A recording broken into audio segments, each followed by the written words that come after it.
ये बहाने सिर्फ वो करते हैं जिनको पता है कि वो जीत सकते ही नहीं है, ठीक है। जीतने वाला इंसान कभी बहाने नहीं करता, वो रास्ते निकालता है, सॉल्यूशंस निकालता है, बहाने कभी भी नहीं करेगा। तो जीत की उम्मीद रखने वाला हर इंसान कभी भी बहाने नहीं बनाएगा।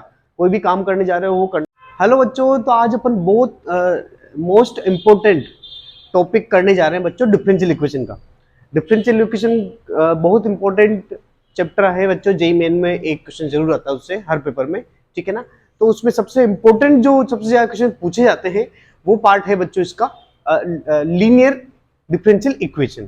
भाई डिफरेंशियल इक्वेशन को सोल्व करने के बहुत सारे तरीके होते हैं, वेरिएबल सेपरेबल होता है, होमोजीनियस होता है ना। लेकिन तीसरा जो तरीका होता है कौन सा बच्चों, वो होता है लीनियर डिफरेंशियल इक्वेशन। तो उसको अपन पढ़ने जा रहे हैं आगे ना, ठीक है। तो आगे बढ़ते हैं अपन।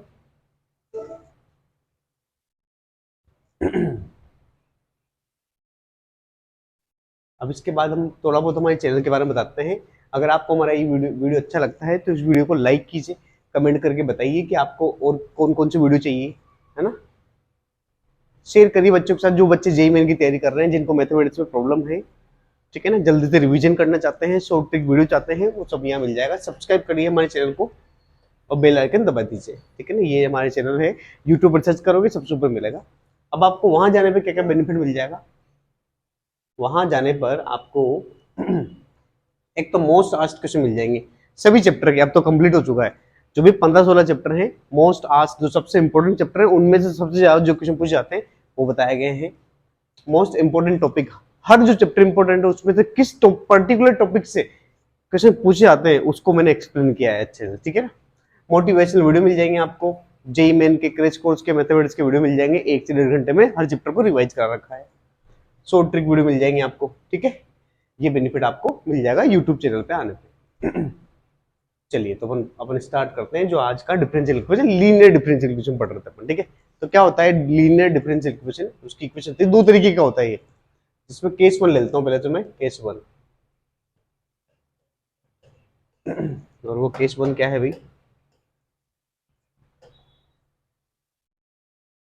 dy by d x, sorry dy by d x plus p y equal to q, ठीक है ना। अगर ये इस तरह की डिफरेंशियल इक्वेशन दी जाती है ना, तो दो काम करते हैं बच्चों। पहले तो अपन इंटीग्रेटिंग फैक्टर निकालते हैं, मतलब आईएफ निकालते हैं, है ना। वो क्या होता है बच्चों, e की पावर में जो p होता है ना उसका इंटीग्रेशन कर दो x के रिस्पेक्ट में, इस p का। दूसरा काम क्या होता है बच्चों,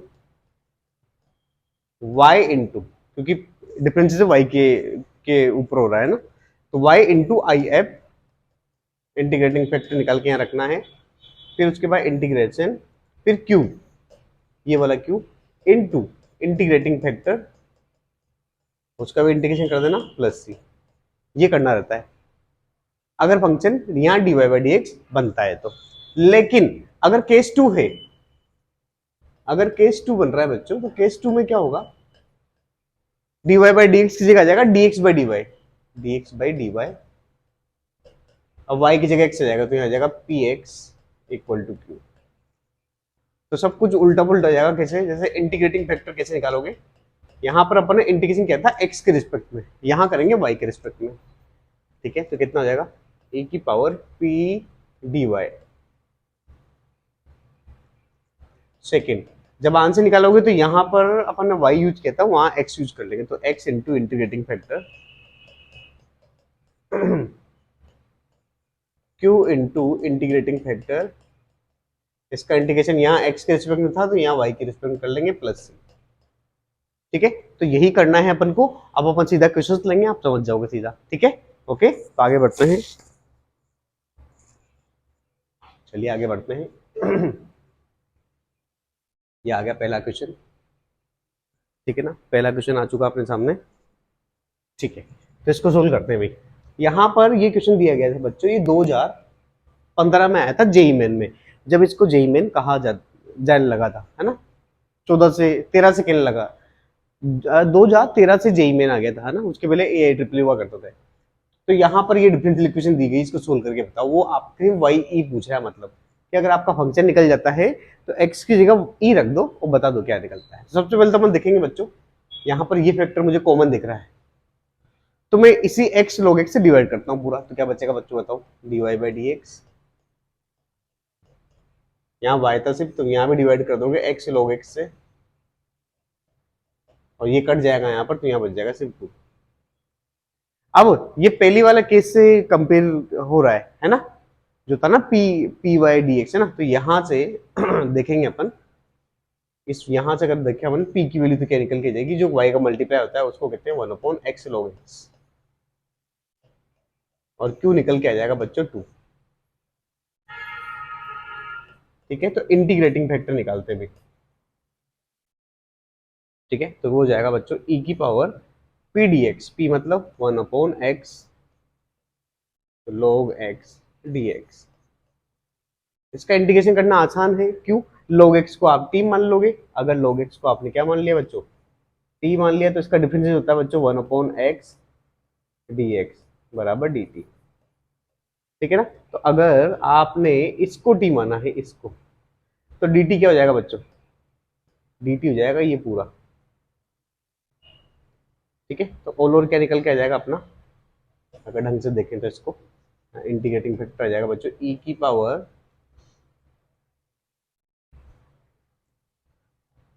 dt अपॉन t।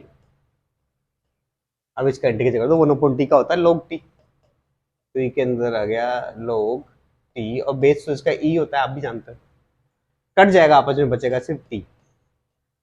ठीक है, ये x से log x कट देता है ना, पता होगा ना ये वाली प्रॉपर्टी, ये लोगरिथम अगर यहाँ पर a दे रखा है, बेस भी a दे रखा है, यहाँ x है, तो कट जाता है, x बचता है। ठीक है, चलिए, तो यहाँ t बच गया, t किसको मानता अपन, log x को, तो अपना इंटीग्रेटिंग फैक्टर आ गया बच्चों log x आ गया। ठीक, अब सेकंड काम करेंगे अपन, क्या था वो, y इंटू इंटीग्रेटिंग फैक्टर, फिर q इंटू, q कितना है 2, into integrating factor dx plus c। तो इंटीग्रेटिंग फैक्टर आया log x, तो ये आ गया y log x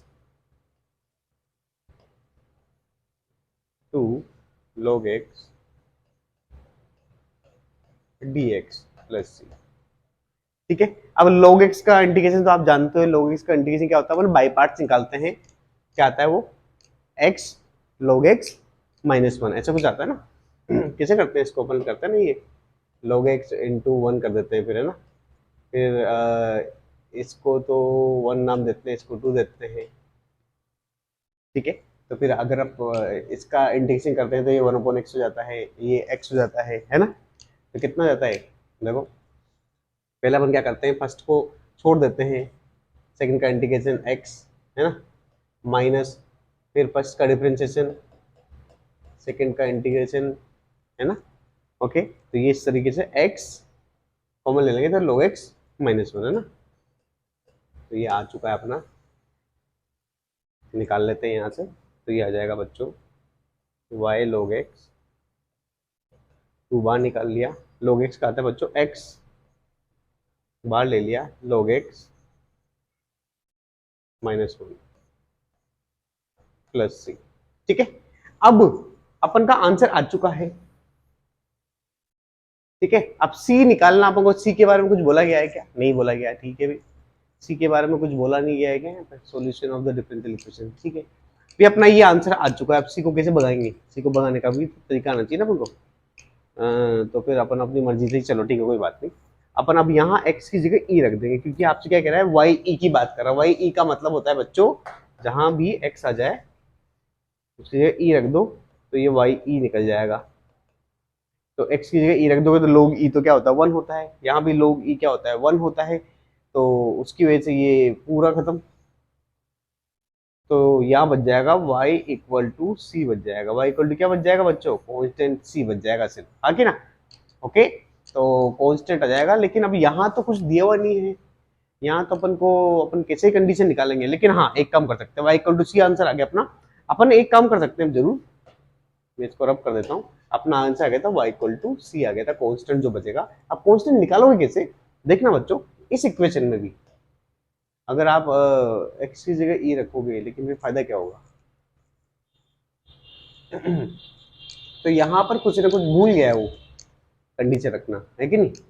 ओके, कुछ ना कुछ यहाँ पर देना भूल गया है, या तो अपन के इसमें आया नहीं है, क्योंकि ऐसा दिया होता है ना कि y0 इक्वल टू 1, ऐसा कुछ दिया होता है कांस्टेंट निकालने के लिए, यहाँ पर दिया हुआ नहीं है, ठीक है ना। ओके, फिर भी देख लेना बच्चों, इसका आंसर सी दे रखा है, वहां पर कुछ ना कुछ कंडीशन यहाँ पर मिसिंग है। हाँ कि ना, अभी अपन निकाल सकते थे एक्स चीज ई रख के, लेकिन फिर वो डीवाई बाई डी एक्स निकलता, क्या फायदा मिलता है उस सबको, ठीक है नहीं। तो वो कर सकते हैं अपन, लेकिन कोई फायदा यहाँ पर नहीं दिख रहा है, ठीक है। तो यहाँ तो दो आंसर दे रखा है, वो कुछ ना कुछ कंडीशन मिसिंग है, अगर वो होता तो मैं निकाल लेते, लेकिन इसका आंसर सी होगा, ठीक है। ओके, 2015 का क्वेश्चन है, कुछ ना कुछ मिसिंग है, देख लेंगे बाद में, है ना। आगे चलते हैं अगले क्वेश्चन की तरफ। अगला क्वेश्चन आ गया बच्चों, देखिए इसको आप।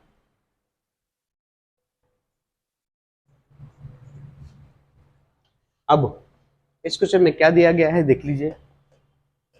ये आया था बच्चों 2019 में, आया था 12 जनवरी शिफ्ट 2 में, 2019 का क्वेश्चन है, ठीक है। अब इसमें क्या कहा गया है कि एक कर्व पास कर रहा है -1, -2 से, ठीक है, जिसका स्लोप क्या दे रखा है, ये दे रखा किसी पॉइंट पर, ठीक है, ये पता है।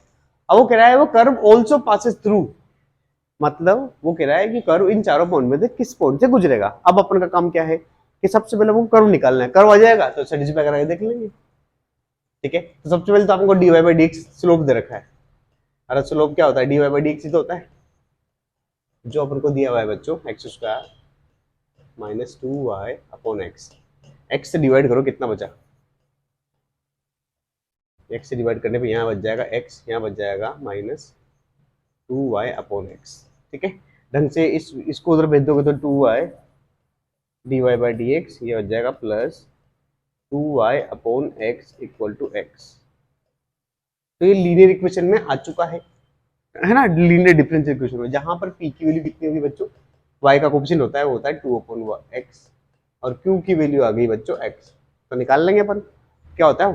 सबसे पहले i निकालोगे, इंटीग्रेटिंग फैक्टर e की पावर p dx, p की वैल्यू यही दे रखी है, इंटीग्रेशन कर लो तो 2 तो बाहर आ जाएगा, 1/x का होता है log x,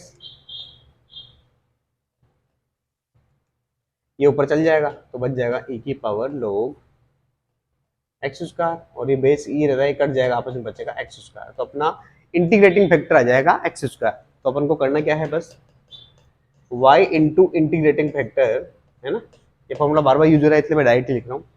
फिर आता है q, q कितना रखा, q q q q q q q x into integrating factor, अब इसका इंटीग्रेशन कर दो, कितना आ गया, ये आ गया y एक्स स्क्वायर, ये x क्यूब होगा, जिसका इंटीग्रेशन होता है बच्चों x की पावर 4/4 प्लस c। अब आपको कि सर ये प्लस सी मैं कैसे निकालूंगा, तो प्लस सी निकालने के लिए कुछ नहीं करना है, आपको ये पॉइंट दिया हुआ है, मतलब x की जगह तो 1 रखोगे और y की जगह अपने आप क्या आ जाएगा -2, यही होता है इस कर्व का मतलब, है ना। x की वैल्यू 1, y की वैल्यू -2, तो रख लेना, c निकल जाएगा यहाँ से, हाँ कि ना। तो मैं रख भी देता हूँ, -2 इंटू 1, है ना, 1 की पावर 4, 1/4 ही हो जाएगा, तो प्लस सी। तो यहाँ से अगर c निकालोगे ना बच्चों, सही किया अपन ने, ये -1/4 वहां चल जाएगा, तो ये बचेगा -8 -9/4। तो सी की वैल्यू आ चुकी है। अब आपको यहाँ पर इक्वेशन 1 में रख देना सी की वैल्यू को, जो भी आया, मतलब यहाँ से तो मुझे यही लग रहा है ये आएगा, हाँ। तो अब सी की वैल्यू रख देना और पॉइंट को, चारों पॉइंट को सेटिस्फाई करा देना, ठीक है। और मैं तो आपको बताता हूँ कि चारों पॉइंट को सेटिस्फाई कराने पे जो आंसर आएगा ना, वो होगा ऑप्शन ए से निकल जाएगा। सिर्फ सेटिस्फाई तो करना है, इक्वेशन तो मैंने पूरी निकाल ली, सी भी निकाल लिया, हाँ कि ना। तो कितना इजी क्वेश्चन था। तो मतलब अगर आपने ये आज का ये आधा घंटे का लेक्चर भी अटेंड कर लोगे ना, तो डिफरेंशियल इक्वेशन का लीनियर का आएगा वो क्वेश्चन तो कर जाओगे आप, और सब जगह क्वेश्चन आते हैं इसके, ठीक है। चलिए आगे बढ़ते हैं। अब हमारे एप्लीकेशन के बारे में बात कर लेते हैं, जो गूगल प्ले स्टोर पर मिलेगा आपको, गूगल प्ले स्टोर मिलेगा, MJEEM से सर्च करोगे ना, मजीम से, तो सबसे ऊपर मिल जाएगा, डाउनलोड कर लीजिए। उसके बाद आपको क्या बेनिफिट मिलेंगे देखिए, स्टडी मटेरियल मिल जाएगा आपको फ्री में। देखिए इस एप्लीकेशन में नीचे आएंगे, फ्री कंटेंट में आके स्टडी मटेरियल वाले सेक्शन में आओगे तो 200 सेक्शन मिलेंगे, स्टडी मटेरियल और वीडियोज तो वही यूट्यूब के सारे मिल जाएंगे, लेकिन यहाँ स्पीड अच्छी रहेगी, आराम से खुलेगा ना। एक तो आपको जेई मेन की फॉर्मूला बुक मिल जाएगी, ये वाली, जिसके हर पेज पर एक मोटिवेशन कोट होगा, अच्छे से पढ़ोगे आप, हर पेज पर मोटिवेट होंगे, आपको बहुत फायदा मिलेगा। जेई मेन का एग्जाम देने के पहले सारे फॉर्मूले रिवाइज होने चाहिए, तो ये सबसे बड़ा बेनिफिट है, फ्री ऑफ कॉस्ट है, कोई पैसा नहीं है इसका। दूसरा, यहाँ पर 11th और 12th के बच्चों के लिए पूरी मैथ्स की, जेई मेन की मैथ्स की बुक भी मिल जाएगी पूरी फ्री ऑफ कॉस्ट। वो भी क्या मिलेगी बच्चों, फ्री में ही मिलेगी। ये बेनिफिट हो जाएगा। तीसरा फायदा तो मैंने आपको बता ही दिया, वीडियो जो आपको यूट्यूब पे मिल रहे थे वो भी यहाँ पर आसानी से मिल जाएंगे। यहाँ पर देखो शॉर्ट ट्रिक वीडियो मिल जाएंगे, रिवीजन वन शॉर्ट वीडियो मिल जाएंगे, most asked most important video मिल जाएंगे। ठीक है ना, इसमें तो कुछ वीडियो मैंने यहाँ दिखा भी रखे। ठीक है, तो आसान है आपके लिए, है ना। आप चलते हैं अगले क्वेश्चन की तरफ। इस क्वेश्चन को करते हैं अभी, ठीक है ना।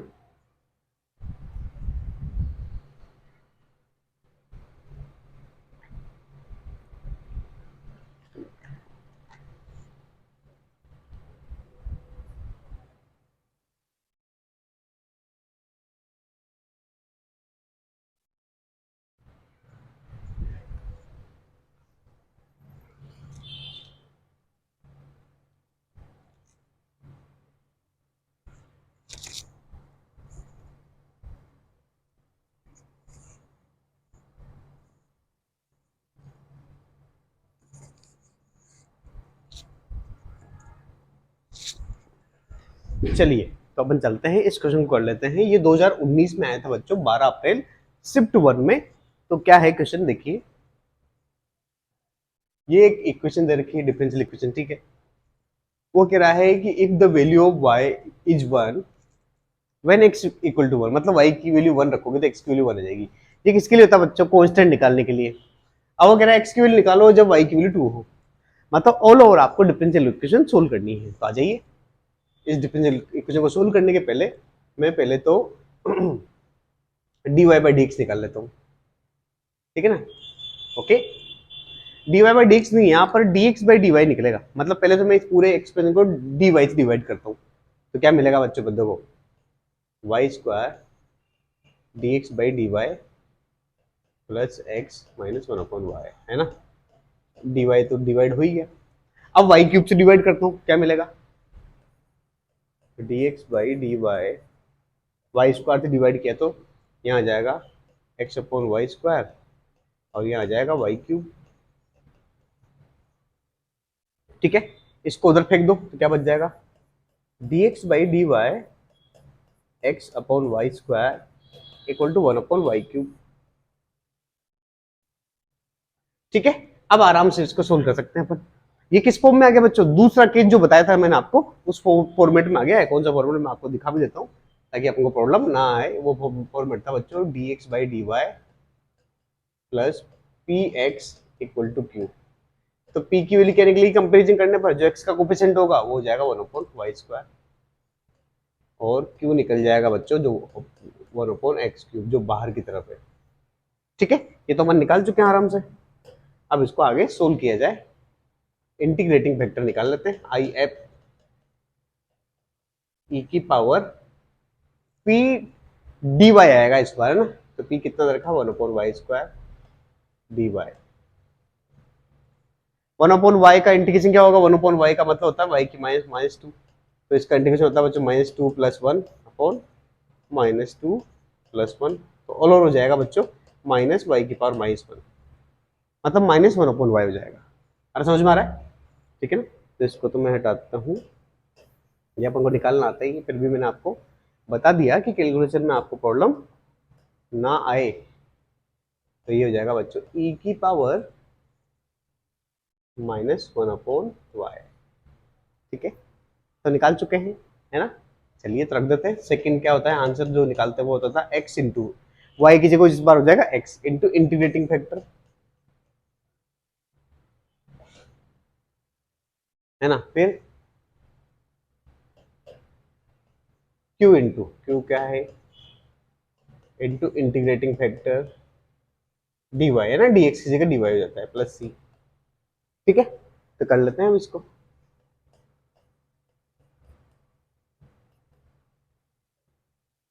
अब बच्चों इसका इंटीग्रेशन जब करना होगा ना आपको, इसका इंटीग्रेशन जब आप करोगे ना तो वो कैसे करते हैं मैं आपको थोड़ा बहुत बताता हूँ।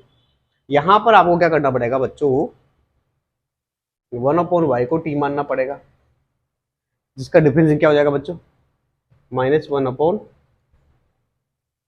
क्या हो जाएगा, डिफरेंस हो जाएगा -1/y² है ना, dy = dt। ठीक है, तो ये माइनस उधर चल जाएगा तो ओलोर ही हो जाएगा -dt।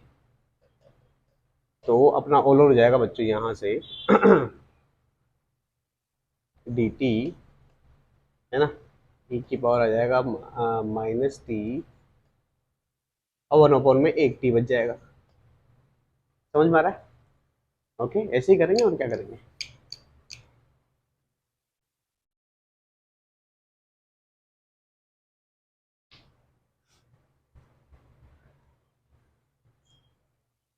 ई की पावर में जो भी फंक्शन आता है उसको टी मानना पड़ता है, वही मान के चल रहा है अपन।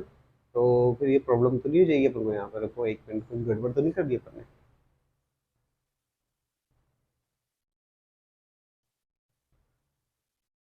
हाँ सही है, एक मिनट।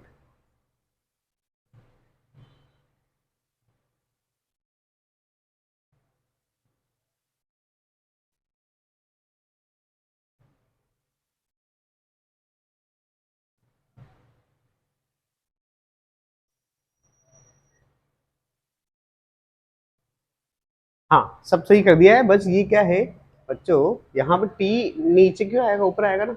ये 1/y की जगह टी रखा है तो एक 1/y को तो टी रख दिया और 1/y² को dt कर दिया, ठीक है ना। तो ये ऑल ओवर आएगा बच्चों, है ना।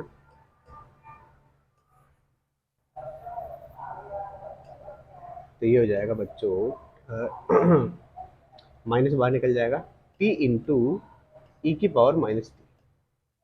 ठीक है, इसके बाद आप dt हो गया है ना। इसके बाद आप इसको 1/2 कर देना। जैसे फर्स्ट किसको मानते हैं बच्चों, जिसका अपन डिफ्रेंशिएशन कर सके, और सेकंड मानते हैं जिसका इंटीग्रेशन। नहीं नहीं नहीं, सेकंड इसको तो हटाना है तो इसको सेकंड मान लेंगे, सेकंड नहीं फर्स्ट मान लेंगे, जिसका डिफरेंस करना है इसको सेकंड मान लेंगे। तो ये करके कर लेना बच्चों। इसके बाद आपका फंक्शन निकल के आ जाएगा। कांस्टेंट पार्ट कैसे निकालोगे, आपको कांस्टेंट पार्ट निकालने के लिए क्या करना पड़ेगा बच्चों, आपको x की जगह 1 और y की जगह 1 रख दोगे तो आपका कांस्टेंट पार्ट भी निकल के आ जाएगा। फिर वो आपसे कह रहा है कि अगर मैं y, जो आपका आंसर निकलेगा y की वैल्यू 2 रखूं तो x की वैल्यू क्या होगी भाई, इतना सा निकालना है। हाँ कि ना, तो आराम से इसको निकाल लेना। ये जब आप निकाल लोगे तो आपका जो आंसर आएगा वो b आ जाएगा। निकाल के देख लेना आराम से, ठीक है ना। पूरा तो मैंने कर ही दिया है, जरा सा आपको करना है, ठीक है। चलिए आगे बढ़ते हैं। ठीक है, अब एक मोटिवेशनल कोट है आपके लिए बच्चों। क्या है वो मोटिवेशनल कोट? जीत की उम्मीद रखने वाले लोग कभी बहाने नहीं बनाते। जिस इंसान को पता होता है कि मेरी जीत होगी क्योंकि मैं मेहनत कर रहा हूँ, जो मेहनत सफिशिएंट होती है वो मेहनत कर रहा हूँ। सफल होने के लिए क्या चाहिए, जैसे आप पढ़ाई कर रहे हो, आपको सफल होने के लिए क्या चाहिए, जो आपको रोज लेक्चर पढ़ाया जा रहा है वो करिए, जो डाउट दिए जा रहे हैं कोशिश कीजिए पूरे कर लो, नहीं कर पाओ तो स्पीड से कर लो। हर क्वेश्चन को सोल्व करना नहीं होता, अगर टाइम कम हो, मान लो आपको 1 घंटा और 50 क्वेश्चन, कैसे कर पाओगे? तो फिर बहुत सारे क्वेश्चन तो आपको ऐसे देखने पड़ेंगे, हाँ यार ये तो हो जाएगा, ये तो हो जाएगा। और जो खास क्वेश्चन बचे 10-12 उसको कर लो आप आराम से, वो हो जाएंगे आराम से। अगले दिन डाउट में पूछ लो, ये कर लीजिए। लगातार लगे रहिए, टेस्ट में नंबर कम आते हैं तो जो कम है उनको सुधार करिए और आगे बढ़ते रहिए, ठीक है ना। लेकिन बहाने मत बनाओ कि यार मेरे टेस्ट में नंबर कम आए थे क्योंकि मैं बीमार हो गया था। ऐसा कुछ भी नहीं होता, टेस्ट के एक दिन पहले बीमार हो गए, टेस्ट तो 15 दिन में एक बार होता है भाई। तो 15 दिन से क्या कर रहे थे, 15 दिन से बीमार थे क्या? बच्चों जो बच्चा पढ़ाई कर लेता है ना, एक दिन पहले भी बीमार हो जाएगा ना, तब भी उसने सब एग्जाम दे सकता है आराम से, अगर उससे पढ़ाई की होगी तो। जिन्होंने पढ़ाई नहीं की होती ना, वही बहाने करते हैं कि अरे मेरे तो बुखार आ गई थी, मेरे तो ये हो गया था, फूड पॉइजनिंग हो गया था। ये बहाने सिर्फ वो करते हैं जिनको पता है कि वो जीत सकते ही नहीं है, ठीक है। जीतने वाला इंसान कभी बहाने नहीं करता, वो रास्ते निकालता है, सॉल्यूशंस निकालता है, बहाने कभी भी नहीं करेगा। तो जीत की उम्मीद रखने वाला हर इंसान कभी भी बहाने नहीं बनाएगा। कोई भी काम करने जा रहे हो वो करना है तो करना ही है। इस तरह की आग आपके अंदर होगी तभी आप आगे कुछ बढ़ पाओगे, ठीक है ना। नहीं तो जो बाकी दुनिया में 99.99% जो लोग होते हैं वो एक साधारण लाइफ जीते हैं, वैसे ही आपको जीनी पड़ेगी। एक एक रुपए के लिए आपको आपके पेरेंट्स को परेशान होना पड़ेगा। अभी तो आपको पढ़ाई करा रहे, रुपए देकर हो, बाद में कौन संभालेगा? वो जिंदगी भर तो संभालेंगे आपको, है ना, सब ताने देंगे बाद में। तो सारी चीज करो लेकिन अपने कर्म को भी करते रहो, है ना। जो पढ़ने वाले बच्चे होते हैं ना, उनका शेड्यूल में देख के मुझे बहुत खुशी होती है। वो क्या करते हैं, बहुत सारे बच्चे ऐसे होते हैं ना जो बहुत पढ़ाई करते हैं, नंबर नहीं ला पाते, वो दिन भर कुछ नहीं करते, पढ़ते रहते, लेकिन कोई फायदा नहीं मिलता उनको। और जो टॉपर बच्चे होते हैं वो क्या करते हैं कि वो कहते हैं कि देखो सर, हम तो सारी न्यूज भी देखते हैं। कैसे देखते हैं वो सारी न्यूज? वो कहते हैं सर, बहुत सारे न्यूज चैनल हैं जिसमें 10 मिनट की न्यूज आती है, जिसमें 100 खबर होती है, वो देख लेता हूँ, पूरे देश भर की, पूरी दुनिया भर की खबर मिल जाती है। दूसरा, सोशल मीडिया भी चलाता हूँ सर, मैं इंस्टा चलाता हूँ, फेसबुक चलाता हूँ, व्हाट्सअप देख लेता हूँ, लेकिन सिर्फ इनको 5-5 मिनट देता हूँ मैं बस।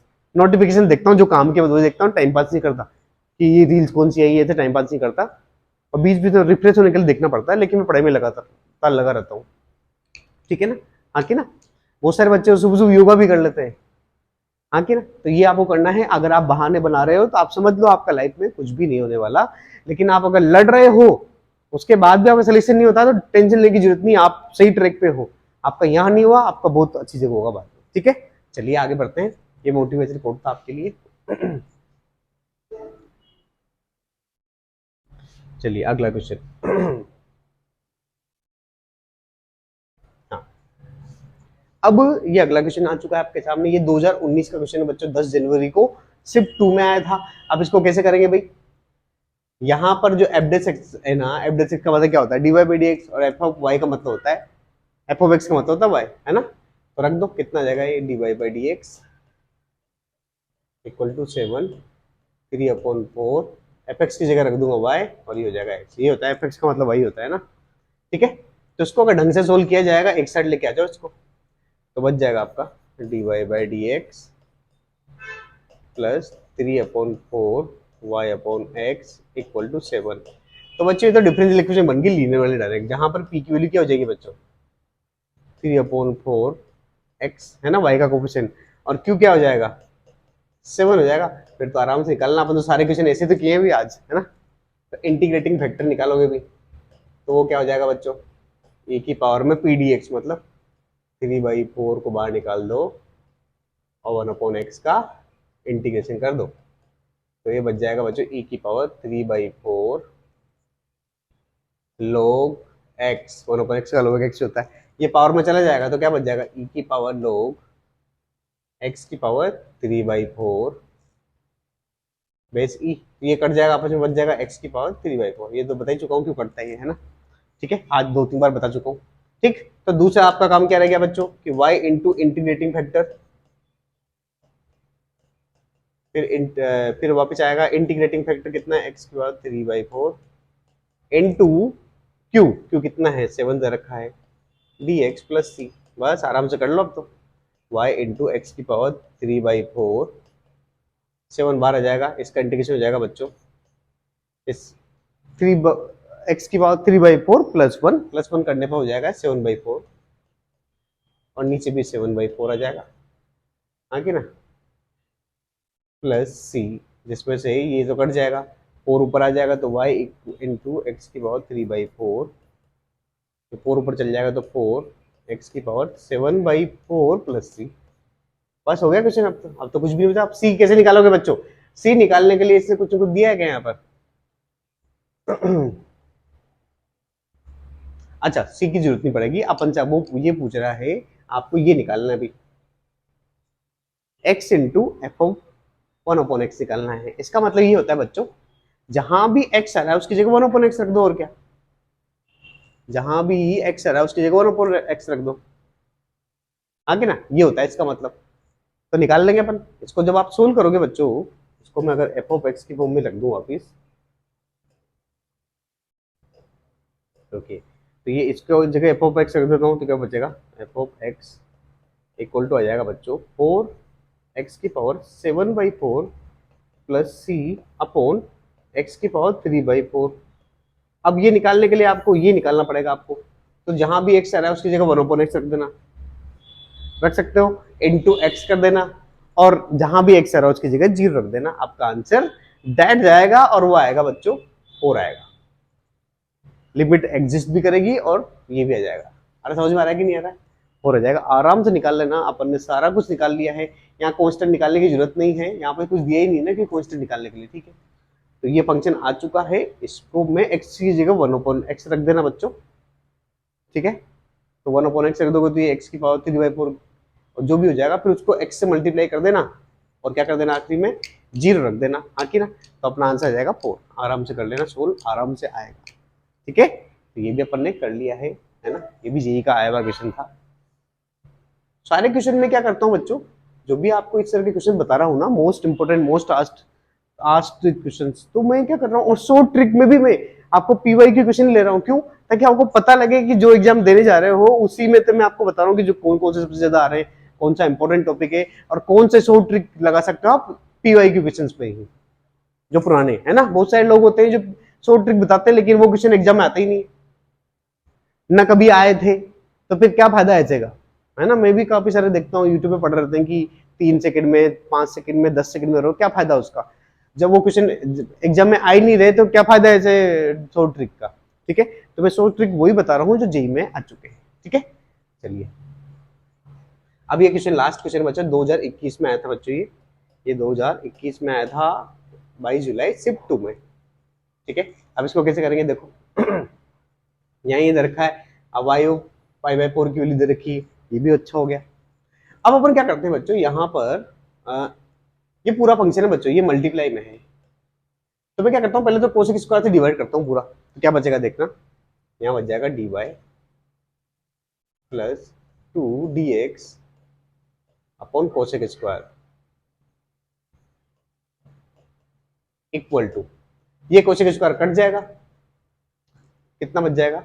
या फिर ऐसा करता हूँ ना, एक साइड डिवाइड करता हूँ, देखो किससे डिवाइड कर रहा हूँ, कोसेक स्क्वायर dx से डिवाइड करता हूँ, तो हमको क्या मिल जाएगा, देखो यहाँ डिवाइड करेंगे तो कोसेक स्क्वायर कट जाएगा, और यहाँ dy यहाँ आ जाएगा dy बाई dx, क्योंकि dx से भी डिवाइड किया है ना, प्लस यहाँ dx कट जाएगा क्योंकि dx से भी डिवाइड किया है, और कोसेक स्क्वायर से किया है तो कोसेक स्क्वायर था नहीं, तो ये बच जाएगा cosec square equal to 1 plus y cos 2x बच जाएगा, और इन दोनों डिवाइड किए दोनों कट जाएंगे, हाँ कि ना। तो ये अपने सामने आ चुका है। अब इसको कैसे करेंगे आगे, 1 अपॉन कोसेक स्क्वायर क्या होता है, साइन स्क्वायर, तो ये हो जाएगा बच्चों dy बाई, और कहीं पे y भी मल्टीप्लाई है क्या, नहीं है, चलो कोई बात नहीं, तो ये है dy by dx plus 2 sine square x equal to 1 plus y cos 2x, है ना। इसको इधर लेके आ जाओ तो बच जाएगा dy by dx minus y cos 2x equal to 1 minus, ये इधर आ जाएगा तो 1 minus 2 sine square x, 1 minus 2 sine square x अच्छे जानते हो बच्चों, कोस 2x का फॉर्मूला होता है भाई, कोस 2x के 3 फॉर्मूले होते हैं, मैं आपको याद दिलाता हूँ। कोस 2x के 3 फॉर्मूले होते हैं, पहला होता है बच्चों cos square x minus sign square x, दूसरा होता है बच्चों 1 माइनस 2 साइन स्क्वायर एक्स, जब इस सारी टर्म को साइन में कन्वर्ट कर दो, एक और होता है जब सबको कोस में टर्म कर दोगे तो 2 कोस स्क्वायर एक्स माइनस 1, तो मैंने ये वाला फॉर्मूला ये लिया है, ठीक है। तो ऑल ओवर ढंग से देखोगे तो अगर आप इसको कंपेयर करोगे डिफरेंशियल इक्वेशन से, तो p की वैल्यू तो आ जाएगी बच्चों, जो y का कोफिशिएंट होगा माइनस कोस 2x, और q की वैल्यू आ जाएगी बच्चों कोस 2x। अब आराम से इसके बाद सोल्व कर लेना, क्यों, क्योंकि अपन इतनी देर से यही तो कर रहे हैं, इसी तरह के कितने क्वेश्चन किए हैं अपन इतनी देर से, हाँ कि ना, इसी तरह के क्वेश्चन किए हैं बच्चों। और जब आप इसको सोल्व कर लोगे तो जो इसका आंसर आएगा वो होगा ऑप्शन सी, मतलब e की पावर -1। आपको क्या करना है, ये सोल्व करने के बाद कांस्टेंट पार्ट निकालना होगा ना।